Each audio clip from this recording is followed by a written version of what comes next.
Bienvenido seas a las 100 velas de Yokai.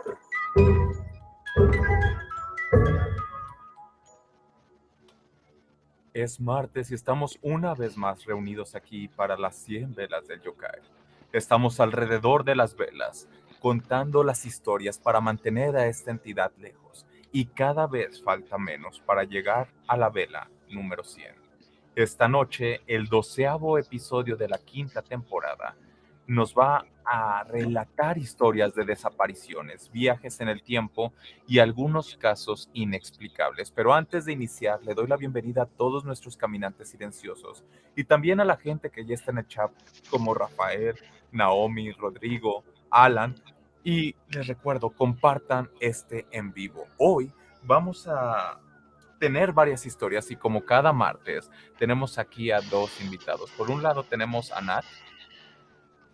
Hola, muy buenas noches, mis querubines oscuros. Y por el otro lado está Lion.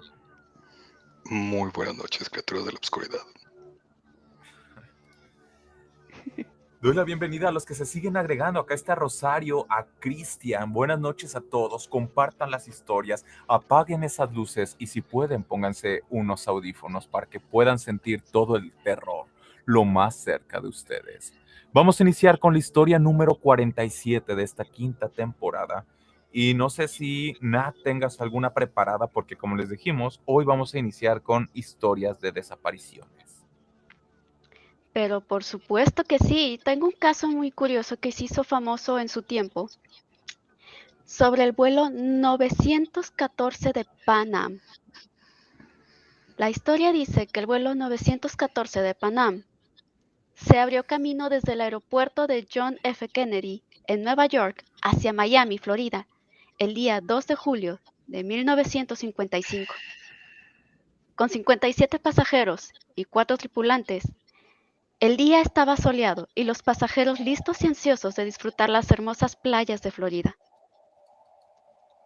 El avión despegó sin ningún problema, pero al pasar las 3 horas que se suponía que duraría el vuelo, la torre de control no detectó en su radar nada. No se veía ni siquiera un avión cerca, y mucho menos se habían recibido señales pidiendo ayuda.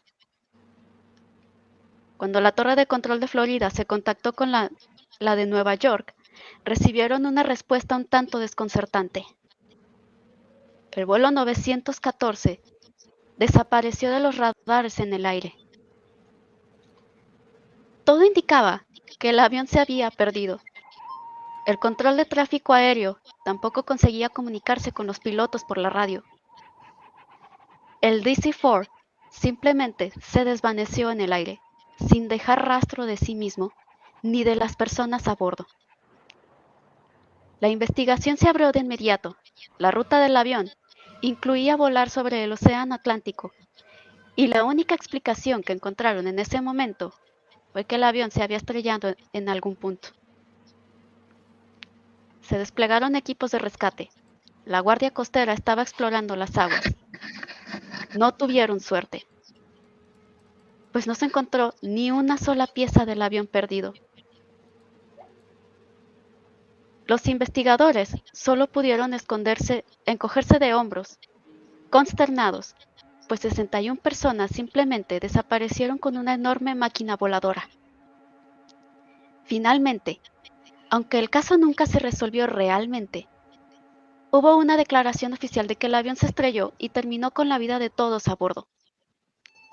Pero a pesar de las numerosas preguntas de los familiares afligidos, nadie pudo decir lo que en realidad sucedió con el vuelo 914.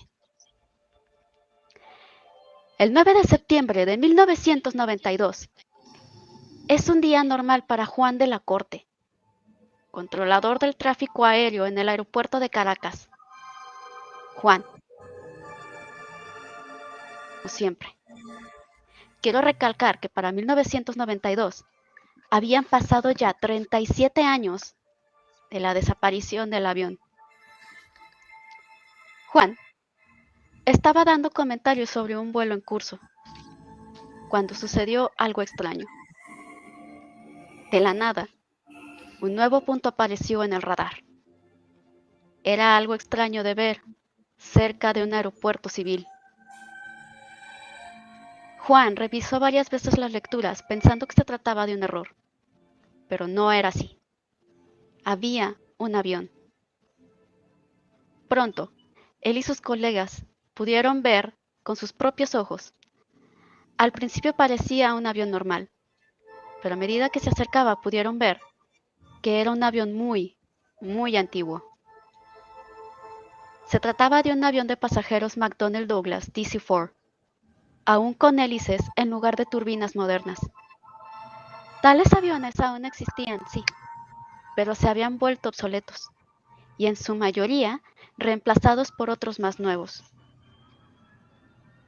Eso no fue lo más raro. Apenas comenzaba. La verdadera confusión comenzó cuando el piloto de la misteriosa aeronave se contactó con la torre y le preguntó: ¿en dónde estamos? Como responsable de la situación, Juan de la Corte, que se estaban acercando al aeropuerto de Caracas, y preguntó a dónde se dirigía el vuelo. Hubo una pausa del otro lado, y luego el piloto respondió: somos el vuelo 914 de Pan Am con rumbo desde Nueva York a Miami, Florida, con una tripulación de 4 y 57 pasajeros a bordo. Esto tomó por sorpresa al control de tráfico aéreo. ¿Qué hacía un vuelo de Pan Am a 1.700 kilómetros de su punto de destino?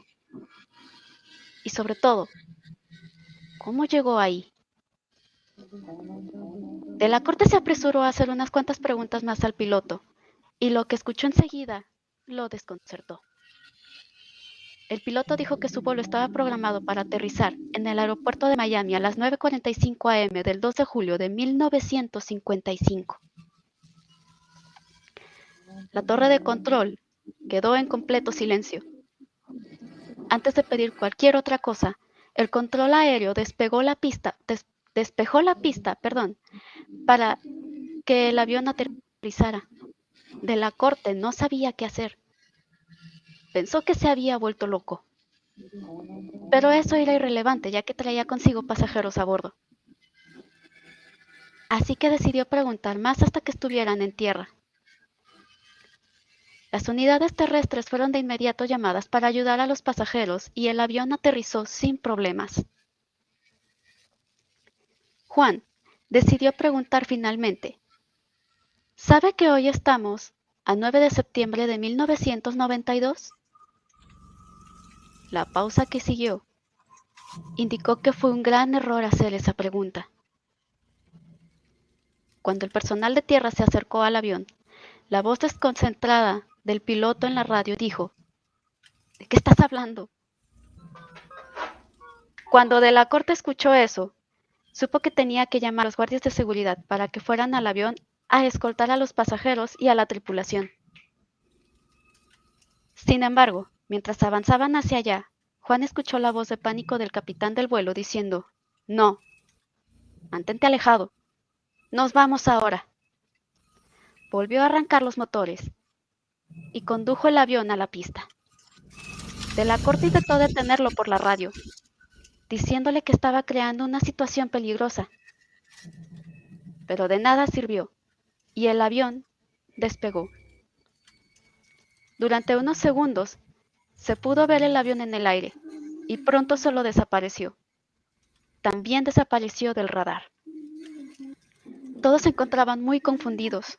Parecía como si hubiera sido una alucinación colectiva. No se encontró rastro del DC-4 nunca más, y hasta el día de hoy, nadie se ha podido explicar qué fue lo que sucedió esa mañana en el aeropuerto de Caracas. Unos días después de este suceso comenzaron a salir noticias sobre el ruido. Entrevistaron al personal de la torre de control, pero nadie podía creerlo o encontrar una explicación lógica. Por esto, muchas personas tomaron esta noticia como falsa y se convirtió en una leyenda urbana. Sin embargo, familiares e inclusive expertos alegaron que era imposible que un avión desapareciera de esa forma sin dejar rastro alguno. La leyenda aún vive y muchas fuentes la vuelven a contar a su manera. Algunos incluso llegan a decir que los pasajeros finalmente regresaron a sus hogares. Y extrañamente, ninguno de ellos lucía más viejo que 37 años antes, mientras que los conocidos sí habían envejecido. Esta es la historia número 47. 53. Es la Ah, 53, disculpen que 53. Disculpen la confusión. hasta esos números se me habían desaparecido, pero ya los encontré. Vamos en la 53. Yokai siempre presente. Sí, vaya, ¿eh? ¿Qué pudo haber pasado con este vuelo? Digo, hay tantas teorías. Muchos dicen que son también los benditos agujeros de gusano Ujú. que te transportan a... Pues vaya, o sea, que sí estás en donde mismo, pero te transportan a otros tiempos. Sí, mismo espacio, tiempos diferentes. Es correcto. Pues, no es el único caso del cual se ha reportado, se ha dicho. Antes de continuar, déjenme agradecerle a Cristian por su super calcomanía que nos dejó por ahí. ¡Wow! No hay necesidad, pero gracias, Cristian. Y sí, hay varios casos. De hecho, hoy vamos a tener algunos de ellos, pero lo que tienen todos estos casos por parecido, lo que más se parece entre ellos es ese dato de que son personas que de repente la gente ya no sabía nada de ellos y que tiempo después las reencuentran, pero exactamente como se fueron. Es decir, no se ven más envejecidos, que es lo que el vuelo, el avión, lo que sea, todavía lo podrías volar una nave vieja, aterrizar, todavía se puede truquear, pero el que encuentres a personas que se vean idénticas como hace décadas, bueno, eso ya sería imposible de hacer. Y no solo eso, algunas veces incluso aparecen con la misma vestimenta de cuando desaparecieron. ¿Sí? Ah, vaya. Eso Vamos es a lo que lo tener vuelve más, también, pues, más llamativo. ¿sí? Vamos a tener más de estas historias. Si ustedes tienen algunas, por ejemplo, Cristian nos dice que le recuerda al Triángulo de las Bermudas.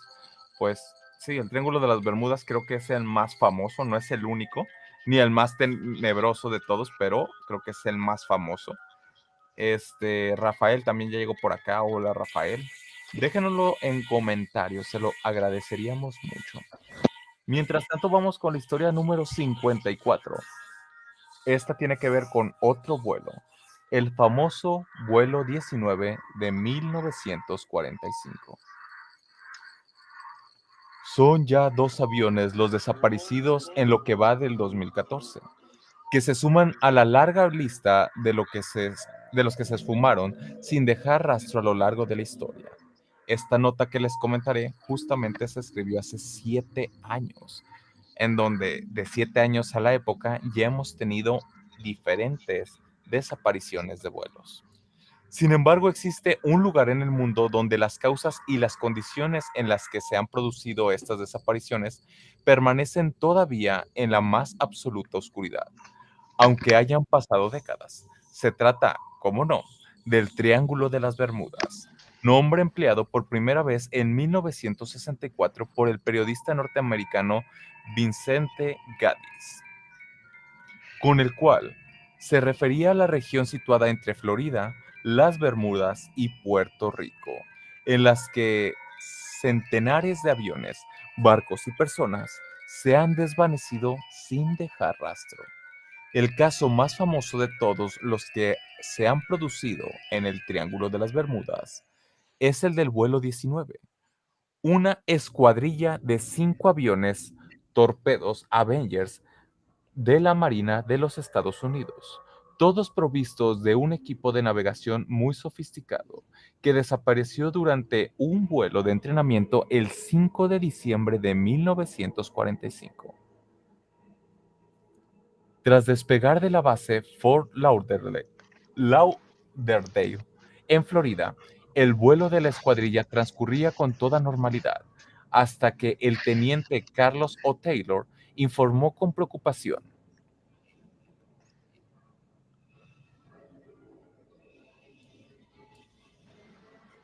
Perdón.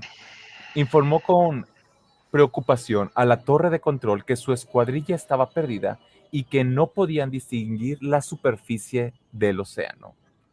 La torre le pidió entonces a los pilotos que se dirigieran hacia el oeste, pero la respuesta oficial fue aún más sorprendente que la primera. No sabemos en dónde está el oeste. Todo parece falso, extraño. No estamos seguros de ningún rumbo. Incluso el océano no parece ser el mismo de siempre.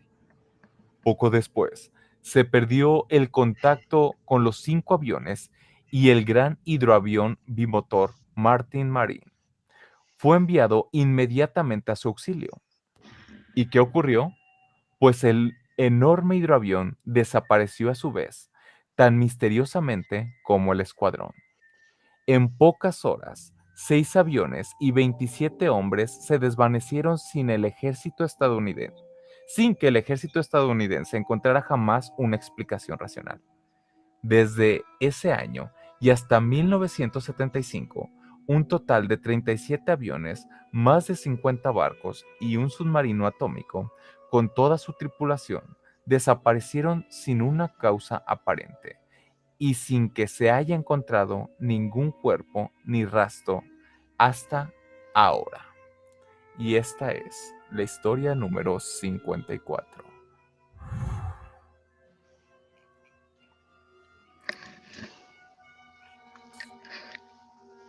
Oye, Y qué loco. O sea, tal cual, Justamente por ahí perderlos de mencionaron radar. las... Huevo. ¿Ah? Nada, parece que me falló el micrófono un momentito, pero ya todo bien. ¿Qué comentabas, Nat? No, justamente que alguien había mencionado el Triángulo de las Bermudas. Sí, justamente Cristian lo había mencionado hace un momento. Así es. Digo, es muy, muy conocido también, pues, este tipo de cosas que varias películas han hecho uso de ellas. De hecho, hasta películas cómicas como lo que fue Los Locos Adams, donde Sí. en la primera película resulta que Tío se me Lucas. olvidó, el tío Lucas, sí, de repente se me olvidó cómo se llamaba. El tío Lucas resulta que se pierde en el Triángulo de las Bermudas. De hecho, por ahí también cuentan que lo que pasa en el triángulo es que la resonancia magnética es tan fuerte que hace que todo se descomponga y que solamente pues por algo es un área delimitada, pero pues nadie sabe. Sí, algo había escuchado de respecto a eso, que es un área magnética muy fuerte, un foco, se puede decir. Y me parece que incluso debajo del agua han encontrado eh, como material, no recuerdo qué material dijeron, pero que también era lo que provocaba que varias, por ejemplo, las brújulas o detectores que tienen ya sea los barcos o los mismos aviones, se vuelvan locos debido a este material que se encuentra debajo del océano. No, y no es Sí, la pues única zona.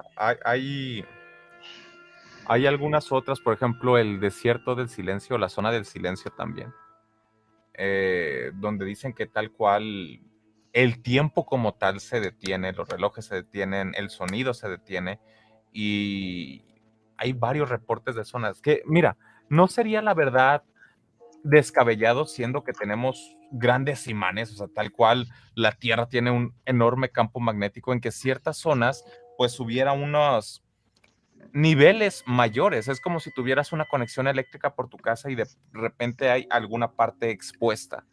Entonces, hay muchas cuestiones. Lo curioso es que esto pase en áreas tan grandes y que hasta la fecha todavía no haya una explicación como tal. Si bien hay varios términos, hay varias cuestiones que pueden explicar esto, no hay algo que alguien te diga, ¿y qué pasó con todos estos vuelos? ¿Dónde están?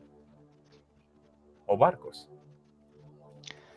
sí es lo interesante, que todavía no se pueden explicar científicamente, pero como dicen, hasta ahorita, hasta nuestros avances, todavía no se puede explicar. No significa que no lo podamos hacer en algunos años, pero pues ya veremos.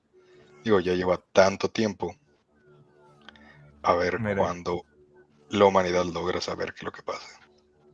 Acá nos hablan de otras, por ejemplo, la historia del holandés errante, que es otra de las famosísimas historias. Esta es de navegación. También tenemos a Guillermo ya anda por acá. ¿Quién más tenemos? Eric, que ya llegó. Y Cristian nos dice que el Triángulo de las Bermudas tiene su símil, o sea, su igual en Japón, cerca de Japón. Órale, ¿y tienen el nombre de más o menos cómo Pido se llama? para investigar. Sí, sería Cristian, ahí si tienes el dato, estaría excelente. Muy bien, pues mientras tanto vamos a continuar con las historias. Tenemos aquí una historia de una niña. Es la niña desaparecida que regresó 50 años después. Una desaparición misteriosa. Se cuenta que a principios de 1900, una familia conformada por 3 integrantes, papá, mamá e hija, vivían en una zona apartada de una montaña. Un sábado como cualquier otro, los padres enviaron a la pequeña de apenas 5 años a recolectar para el desayuno y el resto del día. La niña obediente sale, como tantas otras veces antes, a buscar las uvas y otras frutas para su familia.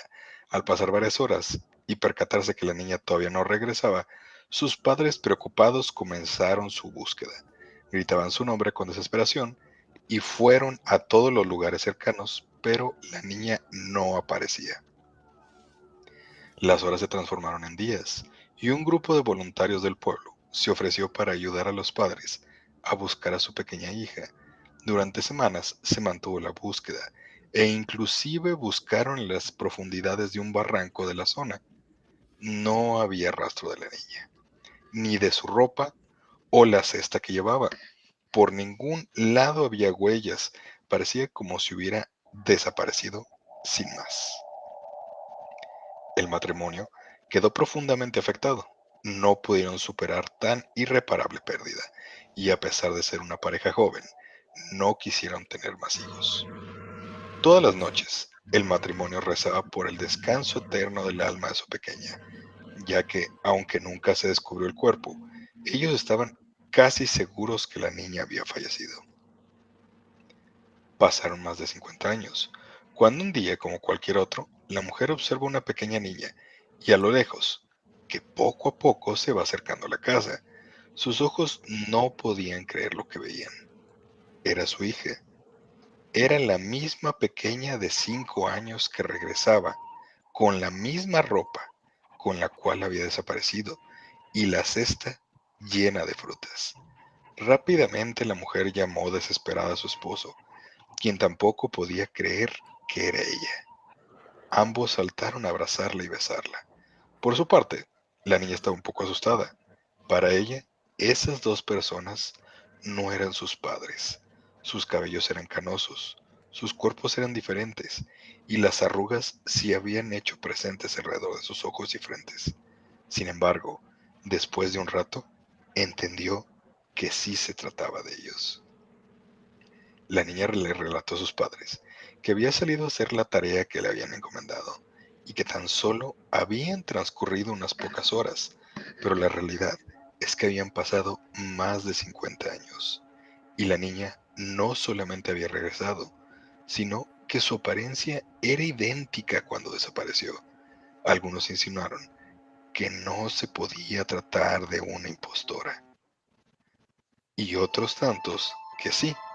Pero más allá de la apariencia física exacta, a la de la niña desaparecida y la misma ropa, la niña conocía detalles e intimidades de su familia que más nadie podía saber. Algunas teorías dicen que hay quienes afirman que este caso es más que una leyenda. Aseguran que se puede tratar del alma de la niña. Se dice que la niña falleció al caer por accidente en alguna ladera y su espíritu regresó a su hogar 50 años después de lo sucedido. Otros creen que también se puede tratar de una abducción extraterrestre, con lo cual se explicaría que la niña estaba viva y lucía exactamente igual a cuando desapareció. Esta historia se ha transmitido de generación en generación Y todavía hoy en día muchos se preguntan si realmente sucedió o si simplemente se trató de una intervención de la población. Lo cierto es que este caso continúa abierto como una de las desapariciones más famosas registradas por la policía. Y esta es la historia número 55.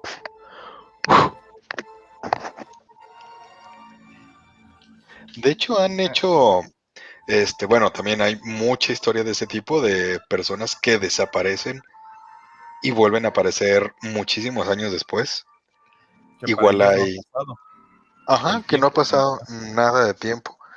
De hecho, hay varias series también. Nada más ahorita creo que confundí un poquito la premisa. Hay una que se llama Resucitados, que era también un pueblo donde de repente empiezan a aparecer personas muchísimos años después que habían, válgame la redundancia, desaparecido. Ah, Pero creo que la estoy confundiendo con el nombre, porque también hay otra de un pueblo donde dicen que hay gente que pues falleció, pone igual hace 50 años, y de repente la gente que falleció empieza a aparecer, pero no aparece como si fuera un zombie, simplemente aparecen vivos, ¿cómo se llama? Como se veían justamente antes de fallecer. sí, como si nada hubiera pasado. Creo que yo también he visto esa serie, muy buena, por cierto.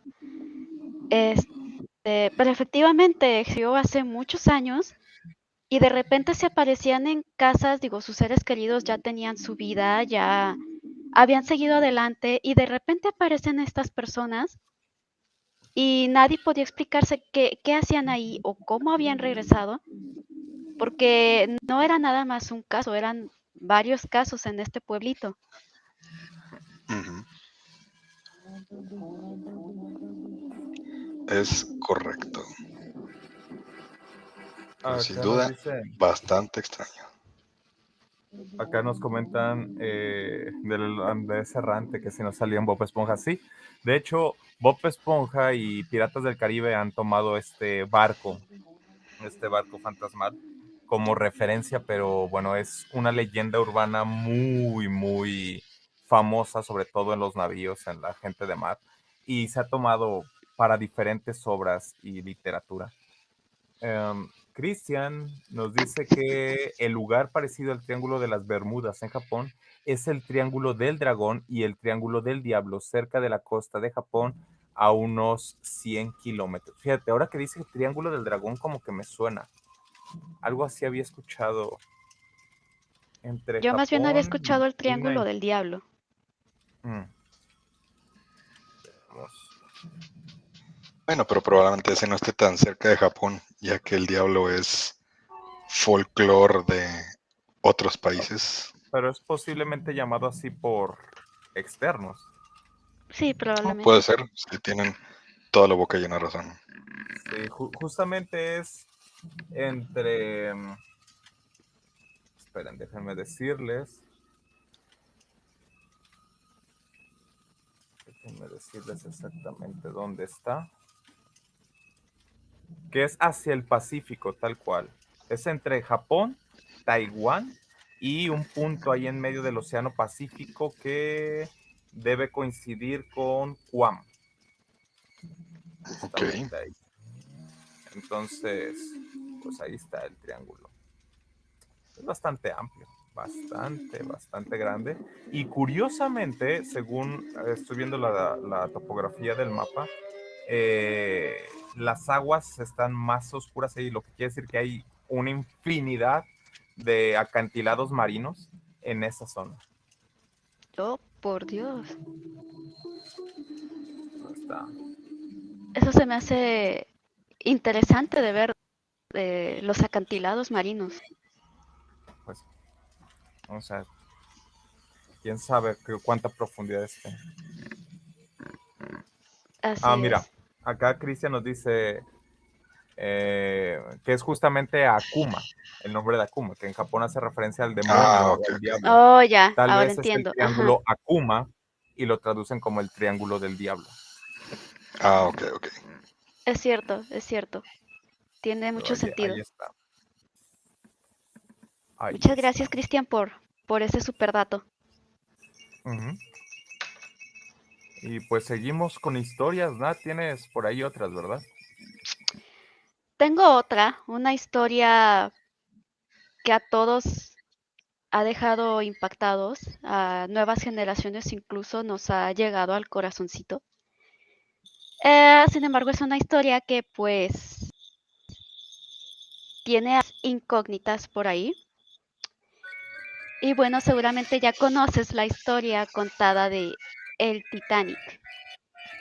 Ujú. Este fue el barco transatlántico más grande del mundo para el momento en el que fue creado, en 1912, que terminó en una tragedia al hundirse y llevándose miles de vidas al fondo del océano. Pero este hecho histórico dejó muchas interrogantes y enigmas, misterios que hoy aún despiertan curiosidad en muchos investigadores que logran descifrar los secretos más inquietantes que oculta la tragedia del barco más grande que se ha hundido hasta la fecha. Vamos entonces a revelar algunos de estos secretos, entre los que se cuenta el hecho de que algunos de los pasajeros, como Jack Dawson, pudieron haber viajado en el tiempo. Primero, comencemos con una predicción. Y bueno, ha pasado ya más de un siglo desde aquella tragedia, pero aún siguen descubriéndose secretos impactantes que sorprenden al más escéptico. Y uno de estos secretos es conocido como la predicción más precisa y acertada de la tragedia del Titanic, en una revista que circuló 14 años antes, en 1898. Fue llamada Futility. En dicha revista, cuyo autor era Morgan Robertson, se narra la historia del hundimiento de un transatlántico llamado Titán, que se hunde en las aguas del océano Atlántico al chocar con un iceberg. Las coincidencias entre el Titanic y el Titán de la historia contada en Futility son increíbles. Coinciden no solo fanáticamente, sino también en su peso, capacidad y longitud. Robertson también cuenta en su historia que el Titán era un barco de lujos excesivos que llevaba insuficientes botes salvavidas. Además, y por si hubiera falta coincidencias, en la historia del Titán, el apellido del capitán también coincide con el del capitán del Titanic. Toda una escalofriante coincidencia o una predicción. Bueno, eso aún es un misterio. Pero pasémonos a otra intrigante historia del mismo. El 15 de abril de 1972, Lloyd Detmer, quien cumplía sus funciones como radiotelegrafista del buque estadounidense Theodore Roosevelt, recibió un mensaje solicitando ayuda, o mejor conocido como el SOS. Pero aunque el mensaje no era del todo claro, Lloyd sí pudo distinguir claramente que la nave que estaba enviando el SOS tenía el nombre del Titanic. Detmer informó inmediatamente a sus superiores y la instrucción que recibió fue muy clara: no hacer nada y continuar el rumbo programado. Cuando llegaron de alta mar, representantes del servicio secreto le comunicaron a toda la tripulación que ese mensaje nunca había ocurrido y que lo que escucharon fue una broma de mal gusto. Pero Detmer estaba seguro de que no se trataba de una broma, y le pareció muy extraño que fuera el servicio secreto quien le diera esas explicaciones. Por tanto, emprendió su propia investigación para determinar lo que realmente había ocurrido y el origen de esas llamadas de SOS. Indagando con sus colegas y revisando el histórico de reportes de otras tripulaciones, encontró que estas llamadas fantasmas de ayuda desde el Titanic se estaban escuchando con una frecuencia de 6 años. Con esto me refiero a que se escuchó una en 1924, en 1930 y 1936, etc. Siendo el último escuchado en abril de 1996 en el buque de Quebec, reportado por la prensa canadiense. Sin duda alguna, un hecho bastante extraño y misterioso que hasta la fecha aún no tiene una explicación. Pero bueno, pasémonos al año de 1990. Un 24 de septiembre, un barco pesquero con bandera noruega descubrió en el Atlántico Norte, a más de 300 kilómetros del suroeste de Islandia, a una joven sentada temblando en el iceberg, en la mitad de la nada. Ella les dijo que su nombre era Winnie Coates y les preguntó insistentemente por los demás pasajeros del Titanic.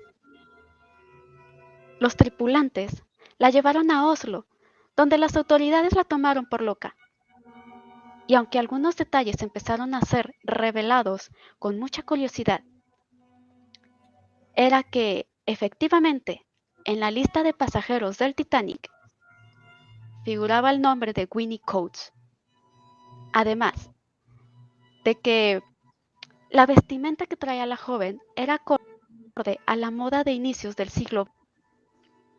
Incluso hay algunas versiones de que Winnie Coates no fue encontrada en un iceberg, sino fue encontrada a bordo de un bote salvavidas, portando el chaleco blanco y junto a otros chalecos sin usar, pero ella estaba sola en este bote, el cual era un modelo viejo, sin embargo estaba reluciente. Tenemos estas dos versiones, pero hasta el momento la oficial es la de la chica que fue encontrada sobre el iceberg. Posteriormente a esto sucedió un hecho similar a tan solo un año después, en 1991. En esta oportunidad, otro buque noruego que hacía investigaciones marítimas descubre casi en el mismo sitio, a unos 600 kilómetros al suroeste de Islandia, a un hombre de edad avanzada, con el uniforme de White Star Line, que fue la empresa que tenía la propiedad del Titanic de la misma forma que la chica. Fue llevado a Oslo y le hicieron un análisis de dactiloscopía que sorprendentemente arrojó que coincidía con el de el capitán del Titanic, Edward Smith.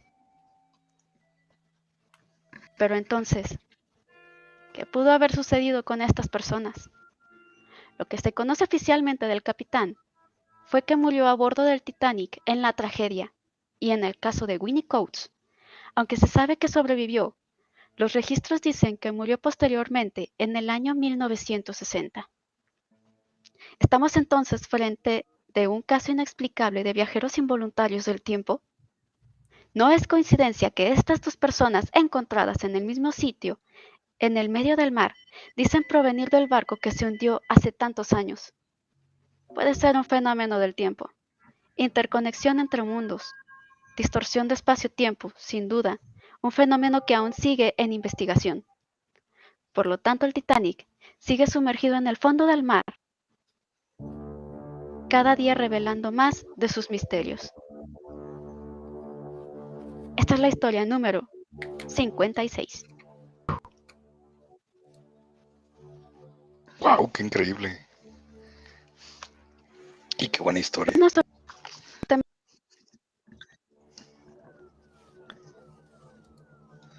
Perdona, no, como que se te cortó poquito. ¿Puedes volverlo a repetir?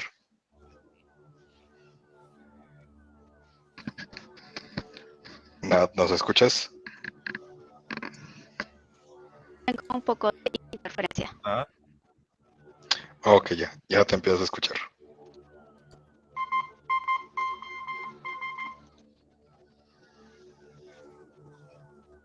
Ah, hijo, ¿y eso? No sé. ¿Eres tú, Nat? ¿Nat? Nat, te escuchamos suspirar, pero no escuchamos nada más de tu lado.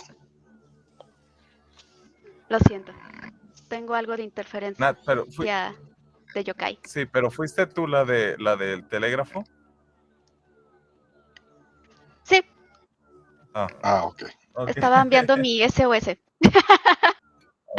Ok. Y ahí está. Vamos a seguir acá con historias.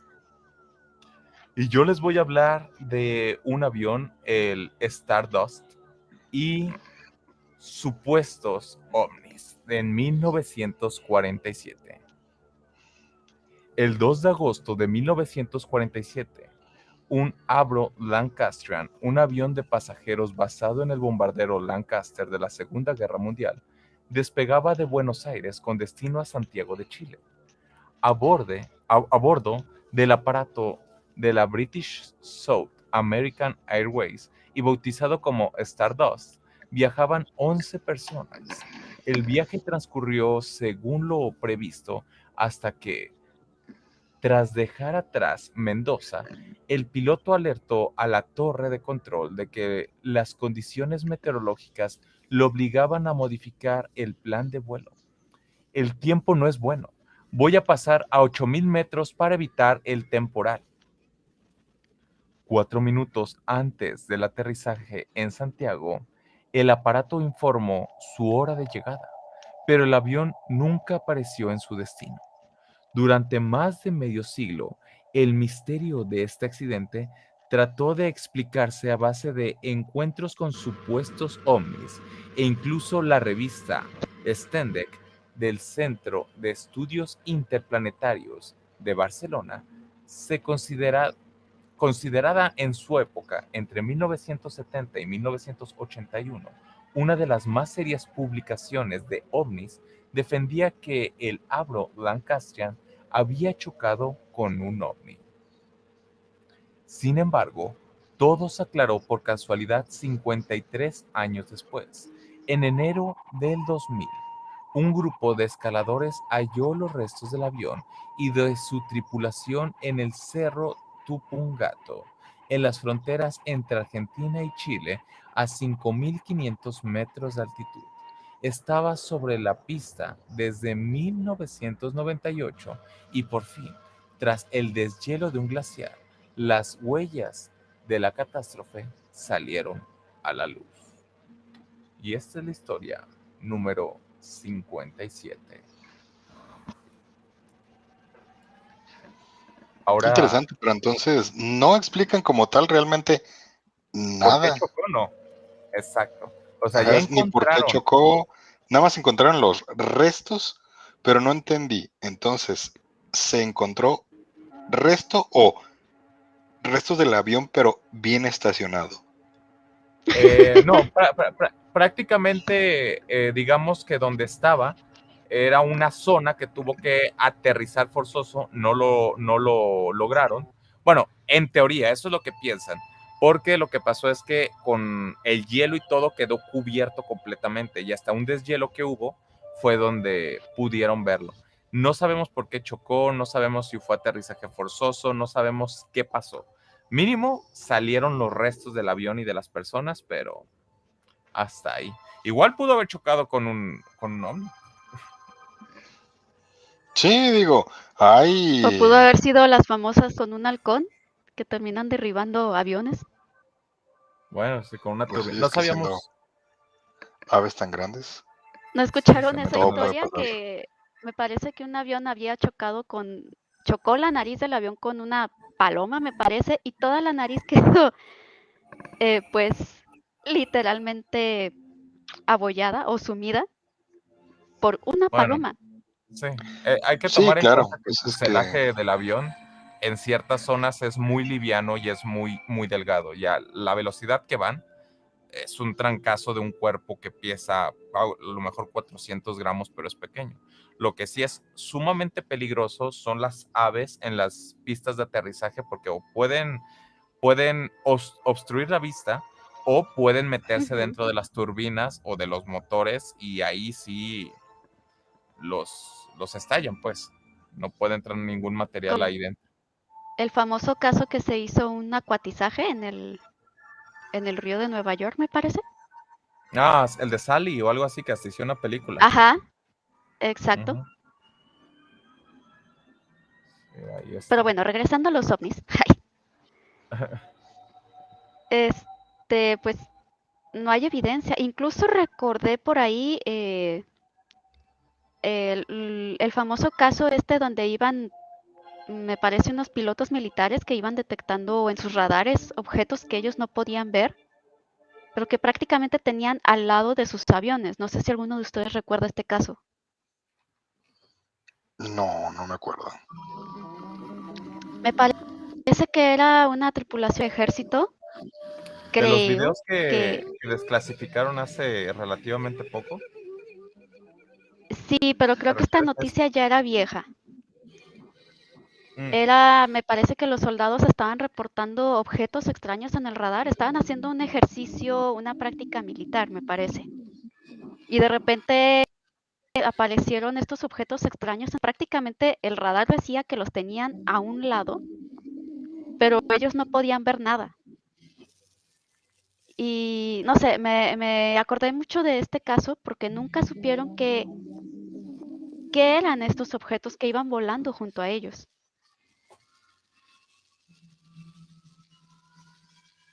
sí. Bueno, es que también es una de estas cuestiones de los radares detectan ciertas cosas, no quiere decir que la vista dé. También el ojo humano no detecta muchas gamas de cosas que insectos, otros animales sí detectan. Esto simple y llanamente porque nuestra fisiología así está dada. Es un hecho que hay cosas que no podemos ver y que están ahí. Eh, entonces, pues, siempre va a quedar la duda de qué pasó. Dice Cristian Rosas, yo Vaya sí que sí. recuerdo el caso de los ovnis y ahora se desclasificó, ¿acepta? Ah,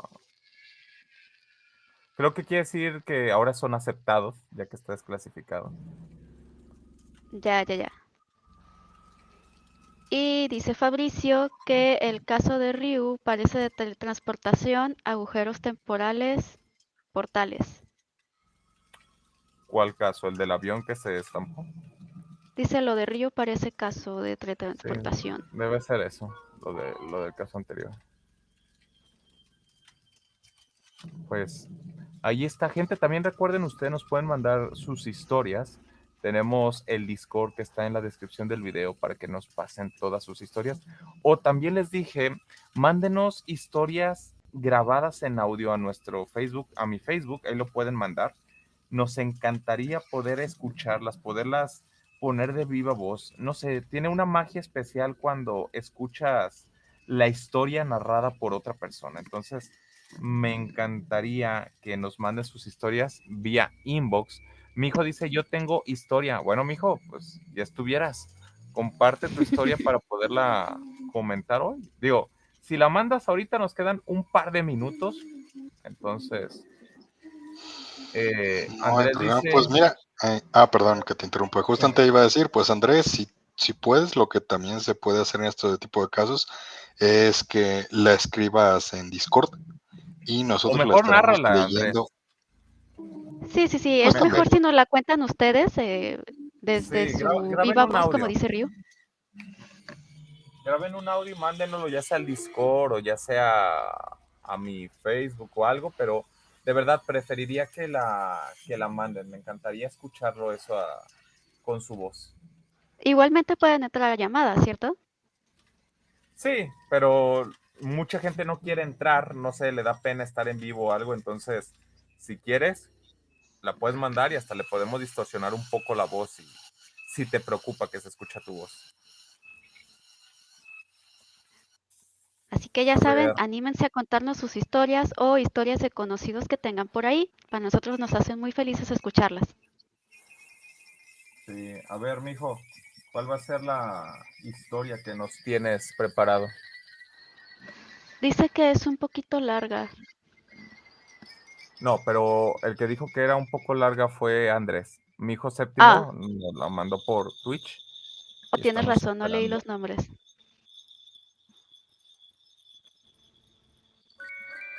a ver qué nos dice, porque ya estamos a punto de acabar, nos quedan un par de minutos solamente. Ah, perfecto, Andrés. Si nos mandas un audio, ya dijo Andrés que la va a terminar de escribir y después nos la va a mandar en formato de audio. Eso es bastante bueno. Ah, mi hijo Qué también bueno que dice se que su animen. historia es de Ah, perfecto, muñecos que se entonces. mueven y que sí es larga. Pues mijo, mira, tú sí mandas audios a cada rato, entonces mándanos tu mensaje de audio con la historia y lo radiamos aquí el siguiente programa.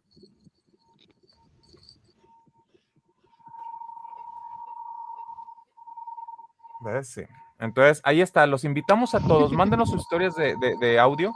Eh, Voy a sacar una publicación. Ya se está haciendo el diseño. Vamos a sacar una publicación para que no se les olvide. Y ahí les va a decir, pues eso, recordarles que nos manden sus audios grabados para transmitirlos aquí. Correcto. Oh, mira.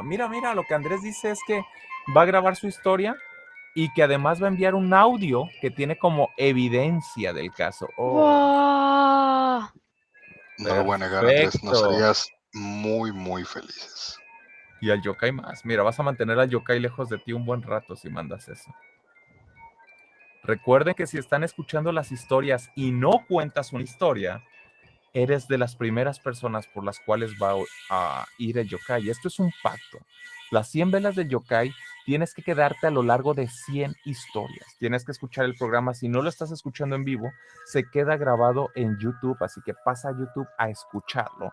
Porque si tú dejas de escuchar el programa y terminamos las 100 historias, el yokai va a ir por esas personas primero que no escucharon las 100 historias. Y en segundo, va a ir por aquellas que no contaron ninguna historia. Sean parte de esto o van a recibir una visita quizás no grata por nuestro querido yokai. ¡Guajajaja! Así es. Entonces, aquí Gaby pone el yokai El Andrés. yokai Andrés. Tal vez sea el que viene cada mes. Que yokai tan cabrón. Pues miren, vamos despidiéndonos ya hoy. Ya estamos cerca de las 11 de la noche. Y les decimos, recuerden, cada martes en punto de las 10 p.m. hora centro de México. Estamos aquí a través de YouTube, Twitch y Facebook con las 100 velas del yokai.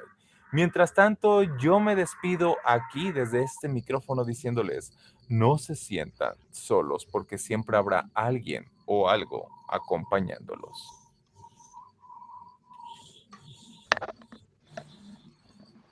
Nat, ¿te Y quieres bueno, despedir? sí, lo siento. Bueno, de este lado del micrófono se despide Nat, deseándoles a mis querubines de la oscuridad unas muy dulces pesadillas.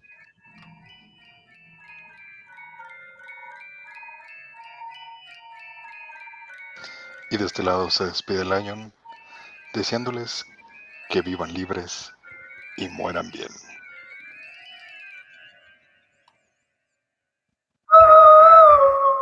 Estas fueron las 100 velas del yokai.